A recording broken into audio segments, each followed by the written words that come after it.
anak-anak semua, selamat pagi. Kembali lagi bersama dengan Ibu Esra Ulita Sirait. Nah, pada satu semester ke depan, Ibu akan menemani kalian untuk belajar prakarya, khususnya untuk kelas 87 dan 88. Nah, hari ini kita akan mempelajari kembali tentang prakarya. Oke. Tentu kamu harus tahu dulu apa itu prakarya. Prakarya berasal dari istilah pra dan karya.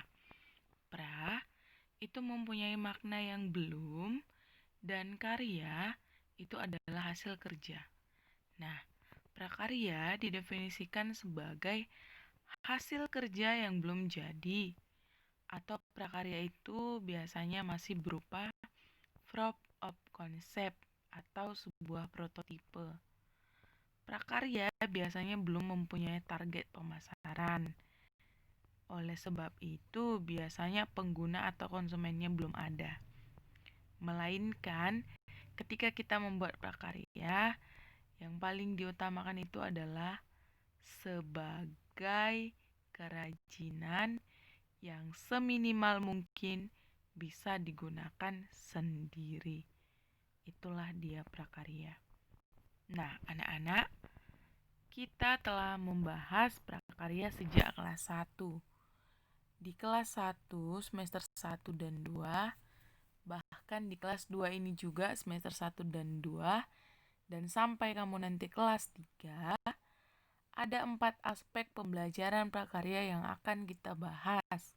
Yang pertama, itu aspek kerajinan. Yang kedua, itu aspek rekayasa. Yang ketiga, itu dia ada aspek pengolahan. Dan yang keempat, itu ada aspek budidaya. Nah, anak-anak, pada semester 1, bab 1 ini, kita akan mempelajari aspek kerajinan, yaitu kerajinan bahan lunak. Apakah itu kerajinan bahan lunak? Nah, tentu ketika mendengar kerajinan bahan lunak, ada sesuatu yang kamu pikirkan. Coba perhatikan gambar-gambar berikut ini. Pernahkah kamu berkreasi menggunakan lilin, sabun, dan tanah liat seperti gambar tersebut? Apakah kamu dapat membuat kreasi dari bahan lunak selain pada gambar? Di gambar berikut, tentu kamu sudah melihat contoh-contoh kerajinan bahan lunak. Nah, di sini kita akan mempelajari tentang jenis, sifat, karakter, dan contoh kerajinan bahan lunak. Nah, jenis, sifat, karakter, dan contoh kerajinan bahan lunak. Pemahaman tentang bahan lunak.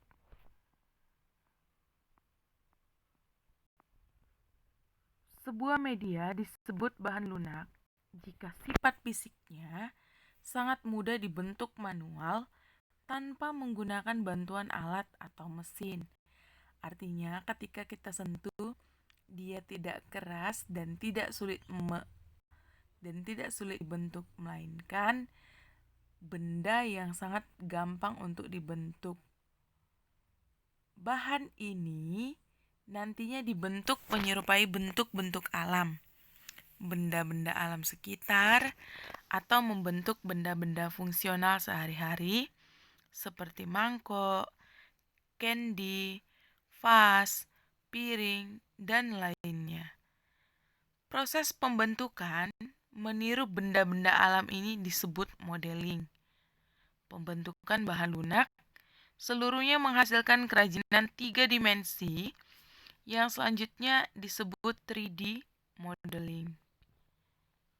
Nah, anak-anak, ada 2 jenis kerajinan bahan lunak. Yang pertama itu ada dia, yaitu kerajinan bahan lunak alami. Nah, kerajinan bahan lunak alami adalah bahan lunak yang diperoleh dari alam sekitar dan cara pengolahannya juga biasanya secara alami, tidak dicampur maupun dikombinasi dengan bahan buatan. Nah, bahan lunak alami ini banyak kita temukan di lingkungan sekitar kita. Contoh bahan lunak alami itu adalah tanah liat, serat alam, kulit, dan lain sebagainya. Serat alam biasanya itu berasal dari tumbuh-tumbuhan dan hewan. Nah, berikut bisa kamu lihat gambar contoh jenis kerajinan bahan lunak. Nah, berikutnya anak-anak, kita masuk ke jenis bahan lunak yang kedua.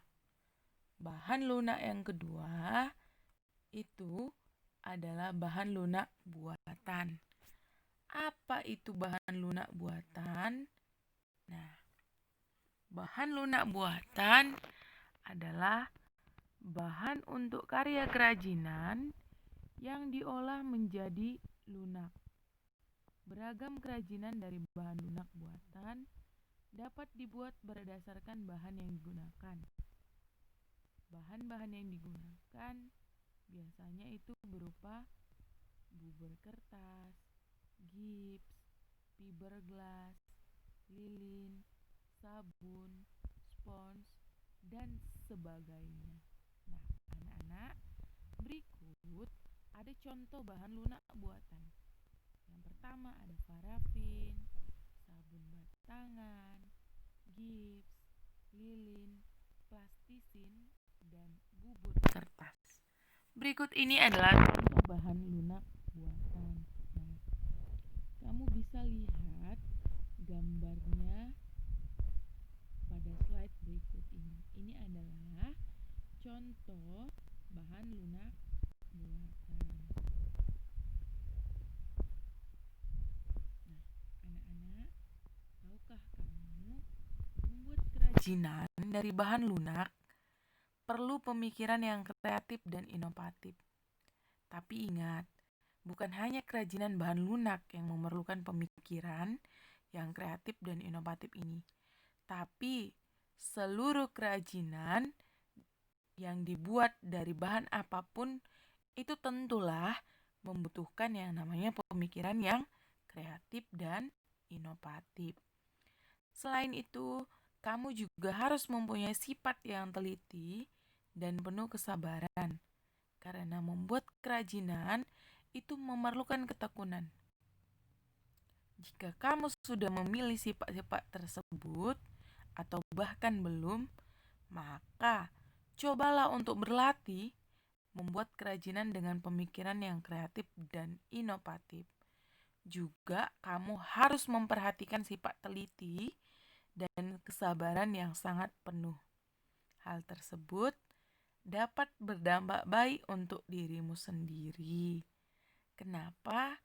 Karena ketika kamu teliti, kemudian kreatif, inovatif, maka kamu akan bisa menghasilkan satu kerajinan yang sangat menarik dan pembuatannya meliputi tahap yang sempurna atau sesuai dengan yang kamu inginkan. Nah, anak-anak, tadi kita telah membahas apa itu kerajinan bahan lunak. Nah, dan kita sudah mengetahui jenis-jenis kerajinan bahan lunak. Ada kerajinan bahan alami, ada kerajinan bahan buatan. Nah, selanjutnya kita akan mempelajari contoh-contoh kerajinan yang termasuk kerajinan bahan lunak. Nah, berikut ini contohnya. Ini adalah produk kerajinan dari bahan lunak, yaitu cenderamata dari tanah liat. Tentu ini masuk ke dalam kategori kerajinan bahan lunak alami. Nah, produk kerajinan yang kedua adalah produk kerajinan dari bahan lunak, yaitu membuat bunga mawar dari plastisin. Nah, ini termasuk jenis kerajinan bahan lunak buatan.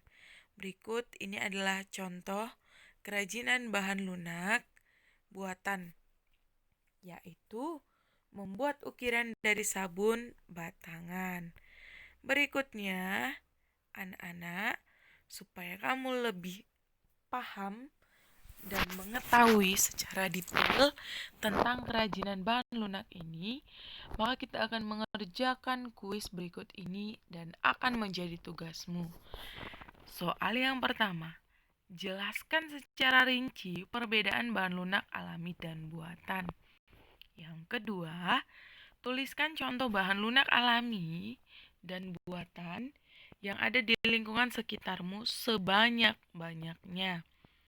Baik itu bahan lunak alami maupun bahan lunak buatan, kamu boleh membuat contohnya itu semaksimal mungkin yang kamu lihat di lingkungan sekitarmu. Kemudian yang ketiga, fotolah benda-benda yang ada di rumahmu yang termasuk jenis bahan lunak. Kemudian kategorikan apakah dia bahan lunak alami ataukah dia bahan lunak buatan.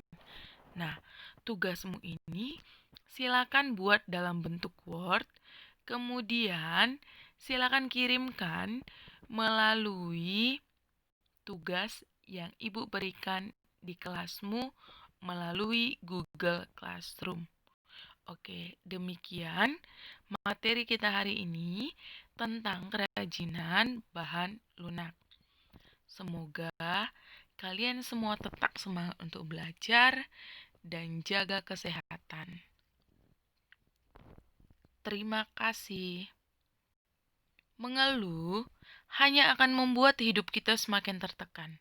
Sedangkan bersyukur akan senantiasa membawa kita pada jalan kemudahan. Bersama dengan Ibu Esra Ulita Sirait, kita akan mengakhiri pembelajaran kita pada pertemuan pertama ini. Selamat belajar dan jangan lupa mengerjakan tugas atau mengumpulkan tugas tepat pada waktunya. Terima kasih. Shalom.